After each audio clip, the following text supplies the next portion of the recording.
Bonjour Chaben, désolée mais je n'avais pas le temps la semaine passée et donc maintenant je vais faire deux exercices, des exercices que tu m'as envoyés, des vecteurs, donc j'imagine que ce sont des cours de physique et donc aujourd'hui on va faire deux exercices. On commence par le premier exercice, le vecteur de position d'un mobile en A est 1, 1. Donc ça c'est A. Et son déplacement de A à B est 2 moins 4. Alors, première chose à faire, détermine le vecteur position en B. Donc, on va d'abord écrire ce qu'on a. Donc, on a le vecteur de position. Moi, j'écris ça comme R, A. Je ne sais pas ce que toi, tu donnes comme nom, mais en tout cas, il faut une petite flèche dessus parce qu'on parle de vecteur. Donc, RA est égal à 1, 1. Ça, on sait. On sait aussi que AB, aussi le vecteur, le vecteur de déplacement est égal à 2 moins 4. Et donc, on doit, on va dire, connaître la formule que le vecteur de position B est égal à, donc le A plus le déplacement. Donc ça, je pense que ça semble logique, sinon il faut le noter comme formule. Donc, ça veut dire que le vecteur de déplacement A plus le déplacement de A à B, donc plus AB, et je mets une flèche au-dessus parce qu'on parle de vecteur. OK? Donc maintenant, on peut remplacer. Donc, le vecteur de position B est égal à, donc, RA, ici, A, c'était 1, 1, plus donc, le vecteur de déplacement, c'est 2 moins 4. Voilà. Et donc, en fait, maintenant, comment est-ce qu'on calcule? On doit additionner l'élément X avec l'élément X et l'élément Y avec l'élément Y. D'accord? Je pense que ça semble logique. Donc, est égal à, pour le X, j'ai 1 plus 2, ça me donne 3. Et pour l'élément Y, j'ai 1 moins 4 et ça fait moins 3. Et donc, j'ai trouvé, parce que donc ça, c'était donc le vecteur position en B. Et donc, ça, c'est cette réponse-ci. J'espère que c'est clair, sinon tu peux me poser des questions. Alors, trace le repère utilisé donc ainsi que le point A et B. Le vecteur de position correspondant et le vecteur de déplacement. Ok, bon, je n'ai pas beaucoup de place ici. Je vais essayer de le faire tout petit. Donc, 1, 2, 3, 4, 5, 6, je vais faire. Voilà, 1, 2, 3, 1, 2, 3, 4, 5, 6. Voilà, et donc A se trouve ici, 1, 1. Le vecteur de position B, on l'a calculé, se trouve en 3 moins 3, donc ça doit être ici. Et donc, bon, si maintenant je veux tracer le vecteur de position A, je commence toujours ici à l'origine, mais je pense qu'ici, il faut surtout dessiner le vecteur de déplacement. Et donc, A est ici, B est ici. Donc, le vecteur de déplacement, je vais essayer de tirer, oh là, une ligne droite. Bon, c'est pas très très joli, mais donc, et on met une flèche parce que c'est un vecteur. D'accord? Mais donc, je pense que ça, ce n'est pas trop compliqué. Et donc, tracer un repère, ça veut dire c'est le repère. Et donc, ici, ça c'est X et ici, c'est Y. Il faut bien le marquer. Donc, les points A et B, on a mis. Les vecteurs de position, oui, donc il faut alors tirer des flèches qui démarre dans le point 0, 0. Voilà. C'est pas très clair, mais donc, si tu as des questions pour dessiner, alors tu peux me poser des questions. D'accord? Alors, exercice 2.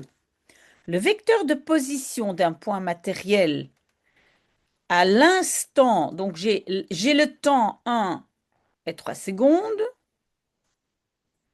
J'ai R1, donc le vecteur de position 18 moins 22, sachant que le vecteur de vitesse moyenne,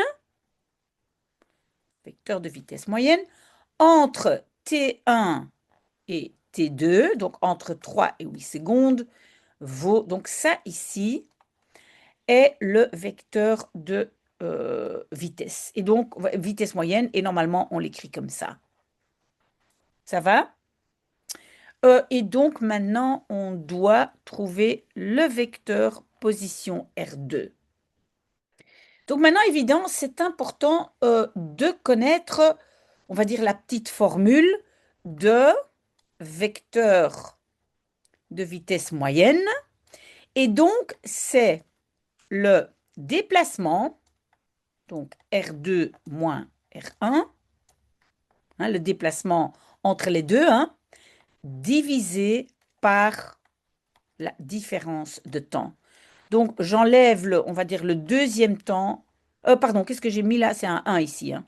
Voilà, 1. OK? Donc, T2 moins T1. Donc, ça va alors être 8 secondes moins 3 secondes. Vous voyez ici, enfin, tu vois ici, T1, T2. Donc, ici, en dessous, je vais avoir 8 moins 3, ça va faire 5. OK? Dans cette formule, je pense que je vais d'abord déjà remplacer ici le dessous. Et donc, je viens de dire que T2 moins T1, ben je le vois, hein, T2 moins T1, c'est 8 secondes moins 3 secondes, ça fait 5. Donc, ça ici va être égal à 5.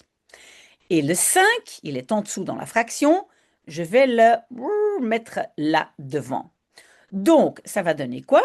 Ça va donner 5 multiplié par la vitesse moyenne, plus mon premier vecteur est égal au deuxième. Hein. Et donc, c'est de nouveau la même formule que j'avais utilisée ici. Hein. Donc, tu vois ici, au-dessus. Donc, si tu ne connais pas cette formule, il faut bien la marquer. Maintenant, le vecteur de la vitesse moyenne, c'était ici. OK? Donc, 5 multiplié par, et puis j'ai moins 4, 5, plus R1, et le R1, je regarde où est R1, où est-ce qu'il est? Ah, ici. Tu vois, 18 moins 22, 18, moins 22, est égal à R2. Comme ça, je trouve R2. OK?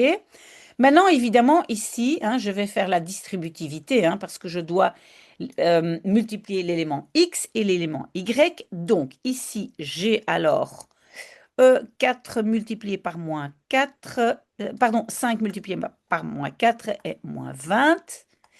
Et 5 fois 5, 25. Plus, et le deuxième vecteur ici, hein, c'est 18 et moins 22 est égal à R2. OK? Maintenant, pour additionner cela, je dois donc additionner l'élément X et l'élément X, et puis Y plus Y. Ça me donne moins 20 plus 18, ça fait moins 2. 25 moins 22, ça fait 3. Donc, R2 est égal à moins 2, 3. Donc, voilà, tu vois, j'ai trouvé ça. OK? Je vais effacer maintenant un tout petit peu parce que maintenant, donc, je dois faire B. OK? Mais j'efface un peu parce que comme ça, on garde l'exercice. Alors maintenant, en B, on me demande les composantes. Les composantes, ça veut dire l'élément X et l'élément Y. Les composantes du vecteur déplacement entre ces deux instants. Donc, entre T1 et T2. Donc, en fait, un déplacement ou un changement, on va toujours l'écrire comme ça, hein, le changement de, on va dire, la distance est égal à R2 moins R1. C'est simplement la différence entre les deux. Hein. Ça, c'est donc le changement. C'est pour ça que je mets ce petit triangle, d'accord? Alors, on sait que R1 est égal à 18 moins 22. Et on sait que R2 est égal à moins 2, 3, parce qu'on vient de calculer tout ça. Donc, si maintenant je dois donner les composantes du vecteur, je dois soustraire les éléments x, 18 et moins 2, et puis les éléments y, d'accord? Donc, qu'est-ce que je vais avoir en x? Je vais avoir ici, donc, je vais prendre le R2 moins R1, donc moins 2 moins 18, c'est égal à moins 20. Et en Y, je vais avoir, j'ai ici 3, et puis moins 22, parce que je dois soustraire les deux pour avoir la différence entre les deux, est égal à 25. Donc, j'ai maintenant les composantes du vecteur de déplacement. D'accord? Et maintenant, je dois donner, donc C, le vecteur de déplacement D entre ces deux instants. Ben, le vecteur de déplacement, donc, je l'écris comment? Je l'écris apparemment, je dois l'appeler D, ici donc D. Et donc, l'élément X était moins 20 et l'élément Y était 25. Donc, ça c'est, voilà, ça c'est le vecteur de déplacement D, moins 20, 25. OK, alors je dois encore calculer la valeur de la vitesse moyenne. Et je vais de nouveau effacer un tout petit peu pour avoir un peu de place. Donc, on doit trouver la valeur de la vitesse moyenne. Alors, il faut quand même aussi connaître la formule de la vitesse. C'est toujours la même chose. C'est donc la vitesse. J'écris ça ici parce que sinon, je n'ai pas suffisamment de place. Donc, la vitesse moyenne est égale à donc, le changement de distance sur le changement d'un certain temps. Par exemple, une vitesse, ça peut être kilomètres par heure. D'accord? Il ne faut pas oublier, et je ne sais pas si tu as vu ça, mais donc ici, ce qui est au-dessus, tu vas devoir donner ce qu'on appelle sa valeur norme. Et sa valeur norme, on va écrire comme ça, et ça veut dire qu'il n'y a pas de plus ou de moins. D'accord? Sa valeur norme divisée par le changement de temps.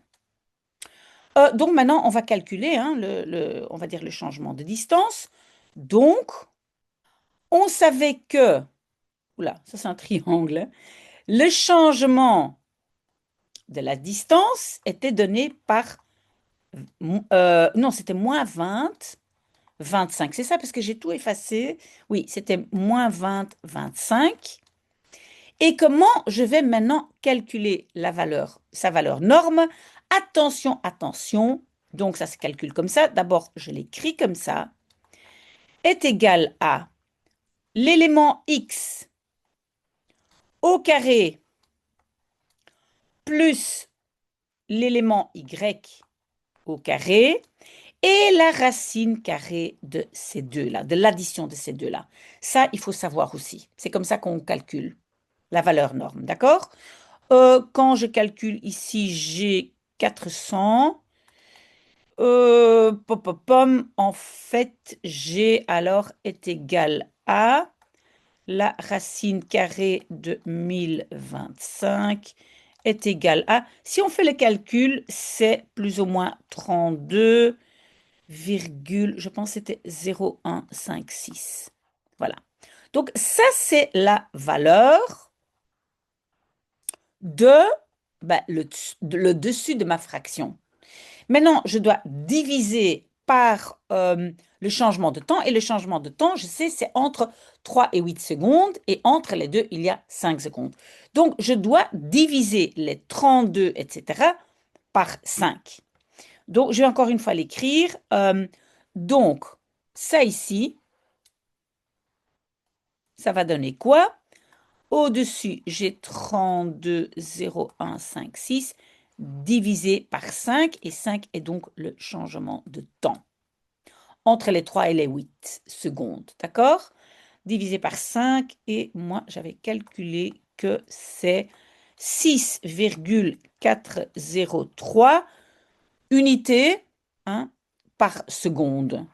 Unités par seconde. Ça, c'est donc la valeur de la vitesse moyenne. OK? Une dernière chose, l'orientation du vecteur, vitesse moyenne, donc l'orientation.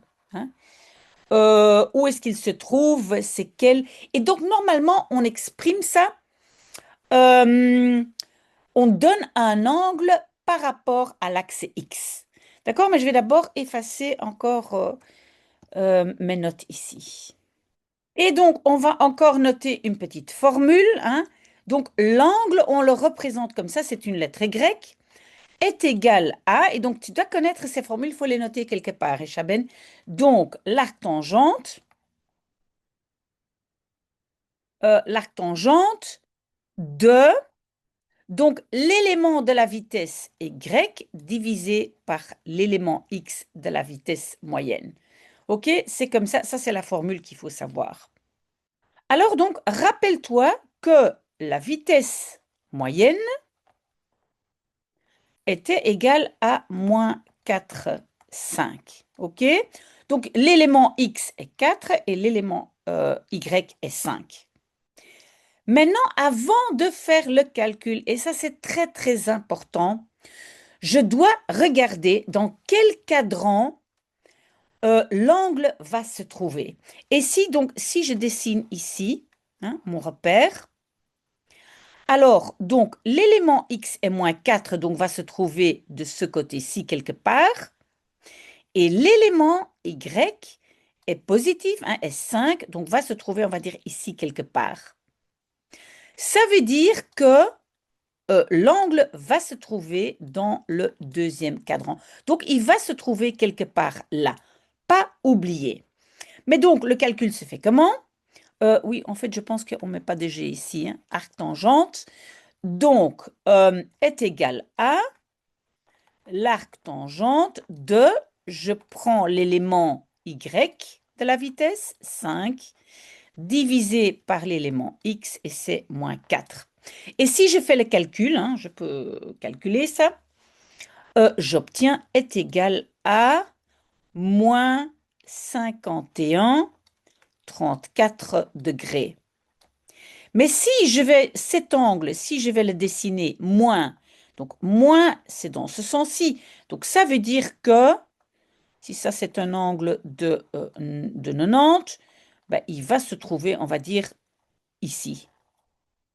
Mais ça, c'est pas correct parce que ça, c'est le quatrième cadran. OK? Donc, ça doit bien être l'angle là.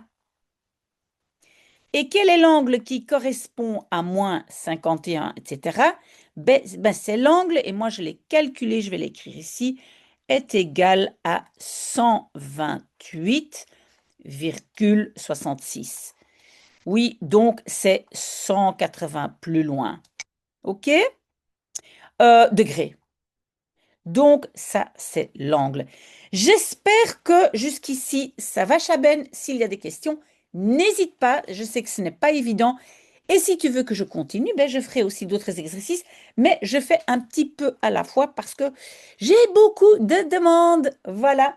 Je continue mon café, mais donc n'hésite pas si tu as des questions.